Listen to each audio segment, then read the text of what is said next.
አሰላሙ አለይኩም ወራህመቱላሂ ወበረካቱ። ጀሚዓ እንዴት ናችሁ? ደህና ናችሁ ወይ? ከኔ ጋር አልሐምዱሊላህ ደህና ነኝ። እንዲሁም ደግሞ ክርስቲያን ወገኖች ሰላም ሰላም ብያለሁኝ። ሁላችሁም በያላችሁበት ሰላማችሁ ብዝዝት ይበልልኝ። አላህ ይጠብቃችሁ። ሁሉም ጠባቂ አላህ ነውና አላህ በያላችሁበት አላህ ይጠብቃችሁ እላችኋለሁ ማሮቼ። እና ዛሬ የመጣሁበት አንድ ሀሳብ ነበረኝ ማለት ነው። ያም ሀሳቤ ምንድነው? እስኪ እኔም እጠቀምበታለሁኝ እንደዚሁም ደግሞ ሌሎችም ይጠቀሙበታል፣ በተለይ መዳም ቅመሞች ይጠቀሙበታል ብዬ ያመጣሁት ሀሳብ ነው ማለት ነው። እርግጠኛ ለሁላችንም ያስፈልገናል፣ ይሄ ሀሳብ ለሁላችንም ያስፈልገናል። እና ምን ለማለት ፈልጌ ነው ዛሬ ውዶችዬ፣ በተለይ የመዳም ቅመሞች እዛ ሀገር ላይ ስንመጣ ብር በብር እንሆናለን፣ ሀገራችን ስንገባ ደግሞ ዜሮ በዜሮ እንሆናለን ማለት ነው። የገባለት ብሩ ይቋረጣል፣ ከዛም የሰው እጅ እንመለከታለን። ያ ነው በቃ የኛ መጨረሻ እንደዚህ ነው። እና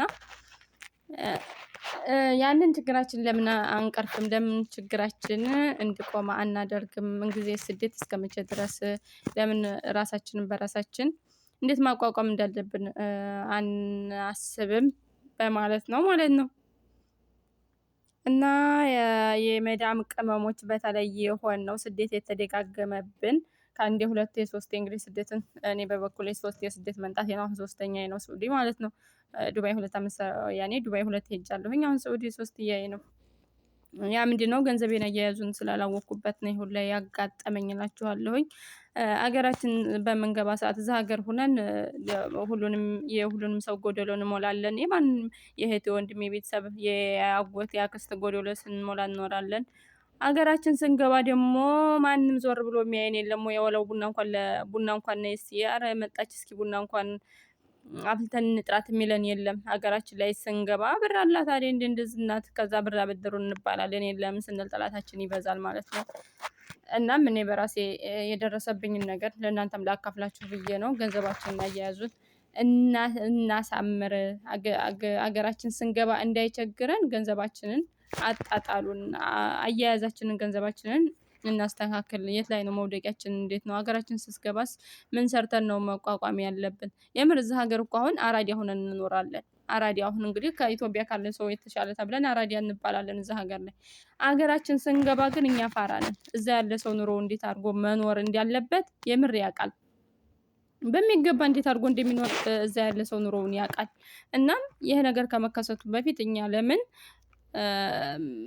ቅድመ ጥንቃቄ አንወስድም? ለምን ቅድመ ጥንቃቄ አንወስድም? ምክንያቱም አንድ ሰው እዚህ ሀገር ላይ በሚኖርበት ሰዓት ያኔ ይቸግረን አይመስለንም። አንደኛ ዲነኛ ሆን እንላለን በስናቅ የኛ እንግዲህ ከማወቃችን አለማወቃችን ነው የሚበልጠው። የእውነት እኔ የማለው ማለት ነው። እዚህ ሀገር ስንመጣ በቃ እንሰልማለን፣ ሙስሊም እንሆናለን። ኧረ እንደው ምን ብዙ ነገር እንትን እንላለን ማለት ነው። ዲነኛ እንሆናለን። ዲነኛ ስንሆን ግን ገንዘባችን እንረጫለን ማለት ነው። የዋህ እንሆናለን፣ ከምንም በላይ የዋህ እንሆናለን። ላ እንደዛ መሆን የለብንም። ገንዘባችንም እንዴት አድርገን ማሰድ እንዳለብን ማወቅ አለብን። እንዴት አድርገን እንዲያመጣ ነው አገራችን ገብተን የሰው ለማኝ የሰው ፊት ከመመልከት እናቴ አጎቴ እያል እህት ወንድም እያልን ከየሰው ፊት ከመመልከት ይልቅ አስቀድመን መጠንቀቅ አለብን ማለት ነው። እና ይሄን ልላችሁ የፈለኩት ነገር ብር ብትቋጠሩት ብር ነው። አንደኛ ብር ብትቋጠሩት ብር ነው። አገራችሁ ስትገቡ የሆነ ነገር ላይ ሰው ካላችሁ ደህና ሰው ካላችሁ በተለይ ብር ካላችሁ ብር የምታኖሩ ሰዎች ማለት ነው ባዶ ቦታ እንኳን ገዝታችሁ ማኖር አለባችሁ። ይሄን አሁነኛ ሰው ካላችሁ ማለት ነው። በእንግዲህ ሀገር ገብቼ ምን ልስራ የሚለው ነገር ስራ እዚህ ሆናችሁ መፍጠር ከፈለጋችሁ ባዶ ቦታ በአሁን ሰዓት ላይ ለስራ ለሰው ባዶ ቦታ ገዝቶ ላኖረ ሰው በጣም ያዋጣል ማለት ነው። በጣም ያዋጣል በየአካባቢው። በእርግጥ ያኔ ቀርም ያለ ሀገራችን ሰላም አላህ ያደርግልን። እንግዲህ ያም ሆኖ እንግዲህ ቋሚ ይጠቀምበታል። አላህ ከወጭ ካደረገን እንጠቀምበታለን ከነቤተሰቦቻችን ማለት ነው። እንደዛም ሆኖ እያለ ገንዘባችንን እንዴት አድርገን እንያዘው? አገራችን ስንገባ እንዴት ከዜሮ መነሳት አለብን? እኛ የምናየው የ200 ሺህ ብር የ300 ሺህ ብር የ400 ሺህ ብር ወረት ነው።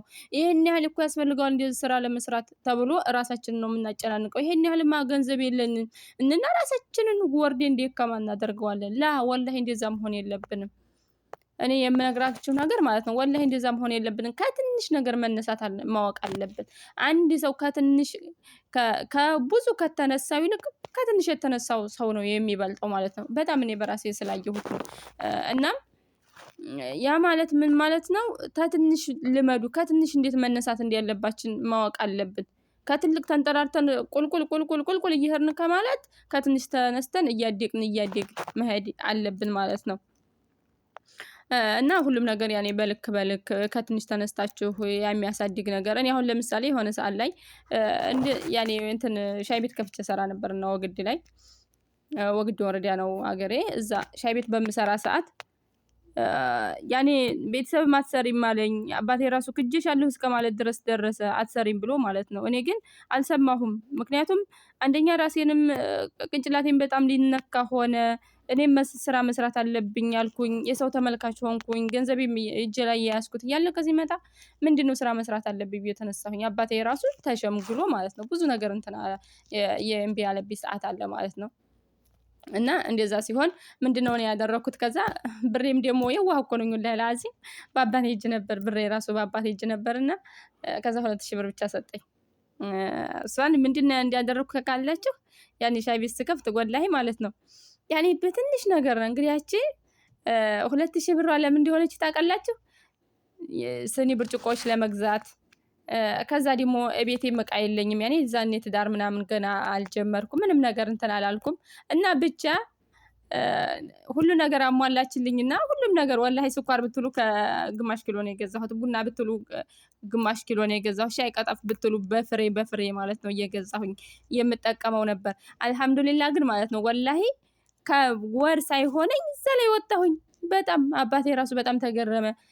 ቤት አለ የእናትና አባቴ ቤት አላቸው ከተማ ላይ እና ያ ቤት ተዘግቶ ነበርና ዝም ብሎ ማለት ነው። እኔም እዛ አልገባም ብዬ ተከራይቼ ነበር የገባሁት። ከዛ አባቴ ራሱ ሲያየኝ በጣም ተገረመና በቃ ይሄን እኮ ለቤት ኪራይ የምትከፍሊውን ለኔ ለቡና ብትሰጪኝ አንቺም ሰርተሽ ትቀየሪያለሽ አለና ቤቱ አስገባኝ ማለት ነው።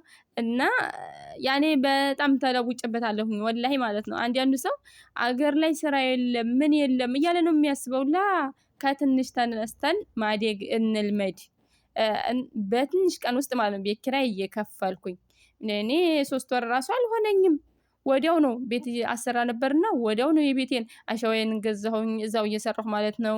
እንደገና ደግሞ ለቤቴ እንጨት ምናምን ይጎለው ነበረ። ብዙ ነገር ለቢስማር ለምናምን ስል ለቤቴ ብዙ ነገር አሟልቻለሁ ማለት ነው። ታሪኬን ያኔ እንደው ስነግራችሁ በቀላሉ እንኳን ማለት ነው።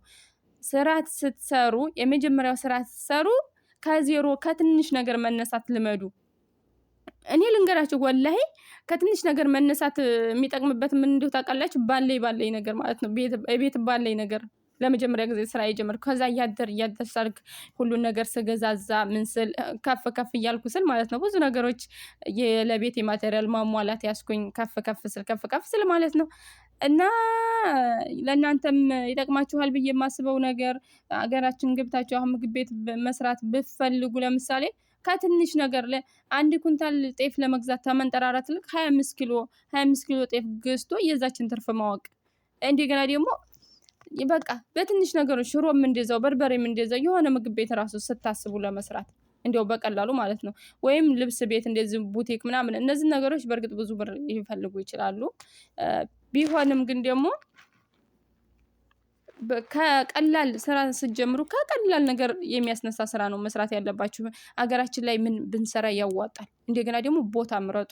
ቦታ ማለት ነው ያኔ አሳቻ ቦታ አስፈላጊ ይሄኔ ጥሩ ቦታ እዚህ ቦታ ላይ ብሰራ እዚህ ቦታ ላይ እኮ እንደዚህ አይነት ነገር ብሰራ ያዋጣኛል ብላችሁ ቦታ ደግሞ ለስራ ደግሞ ዋናው ነገር ደግሞ ቦታ ነው። ማንኛውም ስራ ይሁን ማለት ነው ቦታ ይጠይቃል። ያለ ቦታው ሁሉም ከንቱ ነው። ያለ ቦታው ሁሉም ነገር ያኔ እንትን ስርቻ ተቀምጣችሁ እዛ ቦታ ላይ ገበያ ይመጣልኛል ምናምን ብላችሁ እንትን ማለት የለባችሁም። አንደኛ ቦታ መምረጥ አለብን። እዚህ ቦታ ላይ እንደዚህ አይነት ስራ ብሰራ እዚህ ቦታ ላይ እንደዚህ ሰው ተበዛበት እኔ ደግሞ እዚህ ቦታ ላይ የተለየ ነገር ስራ ብሰራ ብላችሁ ምረጡ። ያኔ እና ደግሞ ብራችሁን አያያዛችሁን አሳምሩ። የምር አሳምሩ። አገራችን ሄዳችሁ ተመልሳችሁ ወደዚህ ለመንጣት ከማለት ይልቅ በቃ አካሄዳችንን እናሳምር። እንደገና ደግሞ ገና 2 አመት ሞልቶን ባዶ ቦታ እንኳን ሳንይዝ ምን እናደርግ ሀገራችንን እንገባለን? የምር እኔ እንጃ እንደኔ መቼም አስፈላጊ ነገር አይደለም። ባዶ ቦታ እንኳን ሰው ሳይዝ እንዴት ሀገሩ ይገባል? ቤት ይቀርና ባዶ ቦታ ሳይዝ ወረት ሳይዝ ምን ያደርጋል? ወሳኙ ነገር ደግሞ ተሁሉም ደግሞ ወረት ነው። ቤት እንኳን ኪራይ ተከራይተህ ቤት ኪራይ ተከራይተን እንኳን መስራት እንችላለን። ያኔ ለወረታችን ታየ የሚያሳድግ ስራ ከሆነ እየሰራን ያለነው መስራት እንችላለን። ግን አለ ወረት አለ ቤት ሀገር መግባት ራሱ አስፈላጊ ነገር አይደለም። የምር እኔ እንደ ራሴ ማለት ነው። እና ገንዘባችሁንም አያያዛችሁን አስተካክሉ። ሁለተኛ ደግሞ እቁብ የሚባለው ነገር ደግሞ ለለውጥ በጣም አስፈላጊ ነገር ነው። ሰው ካገኛችሁ ማለት ነው። እቁብ የሚጥል ሰው ካገኛችሁ እኔ ቢያንስ የዛኔ እንደዛ አብሬ ስሰራ በጣም ማመሰግናቸው ጎረቤቶች አሉኝ። እኔ ጎረቤት ስላቸው እዛው የሚጠቀሙ ነበሩና ትላልቅ ናቸው። እኔ አልመጥናቸውም። እኔ ከነሱ ጋራ ምን ጠራራ ሰው አይደለሁም። ምን እንዲያረጉ ካቃላችሁ በምንድነው በሳምንት በቀን አንድ ሺህ ብር እንትን ይጥላሉ፣ እቁብ ይጥላሉ።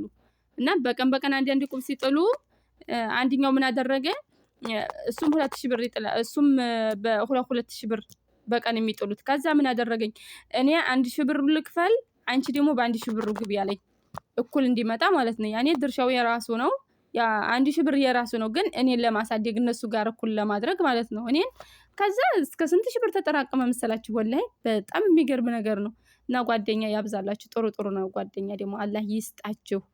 እንደዚህም እንደኔም እንደዚህ ተንጠራርታችሁ በቀን 1000 ብር ወረትም ስለማይገኝ እንደዚህም እንትን ባትሉ። በርግጥ እነሱ 2000 ብር ነበርና እንትናቸው እቁባቸው። እኔ ግን ያለ ሲራዳኝ ምን እንዳደረገ ካቃላችሁ? ወላሂ እኔን ለማሳደግ ብሎ ነው እንጂ ምንም ያገናኘን ነገር የለም ከልጁ ጋራ። እኔ አንቺ በ1000 ብር ጨምሪ፣ እኔ 1000 ብሩን ጨምራለሁ። 1000 ብሩ የራስሽ ነው፣ 1000 ብሩ የራሴ ነው። እኔ አግዝሻለሁኝ፣ አብረሽ እቁብ ጣይ ያለኝ። ከዛ ጣልኩኝ። ቤቴን ሳሰራ እንግዲህ እዛኔ ያኔ ያው ዛሬ እንትን ባልልበትም ቢሆንም ግን በሰዓቱ ምርጥ ቻንስ ነበረ፣ ምርጥ ስራ ነበረ። እኔ ያው ያጠፋሁት ጥፋት ምንድነው? ቤቱ ላይ ያወጣሁት ግን ወደ ቤቴ ወደ ማቴሪያል ምናምን ነገር ብየው ኑሮ ብቻ ጠቀመኝ፣ አልበደለኝም። ምክንያቱም ትንሽ ያው ቤቱን አፍርሼ የሰራሁት አሁን እንደገና እስከመጣሁ ቤቱን አፍርሼ የሰራሁት ቢሆን በሰዓቱ ግን በጣም ምርጥ ነገር ነበር ማለት ነው። የሰው እጅ ከመመልከት እዛ ሄደን ብራችን ደሞዛችን ሲቋረጥ ዞር ብሎ ለማያዩን ሰዎች እጅ መስጠት የለብንም። የጠላ ይጥላል፣ የወደደ ይውደደን። አለቀ በቃ። ቁርጥ ያለውን ነገር የፈለገ ይጥላን፣ የፈለገ ይውደደን። ከዛ የቀረ ገንዘባችንን ስንይዝ ጥላታችን ሊበዛ ይችላል። ይጥሉን፣ ምንድነው ይጥሉን፣ ወላሂ ይጥሉን፣ ድብና አድርገው ይጥሉን። እኔ አሁን ልንገራቸው፣ አንድ ቤተሰብ የሚያናግረኛል እንደው ግዴታ ፈርድ ከሆኑት ውጭ ማለት ነው። ፈርድ ያኔ የማይቀሩ የሆኑት ናቸው እንጂ ከዛ የቀረ ማንም ያወራኛል። የራሳቸው ጉዳይ ነው፣ የማላወራቸውም። ምክንያቱም ዋናው ለራሴ ነው፣ ለነብሴ ነው። በቃ ለልጄ ደግሞ ማለት ነው።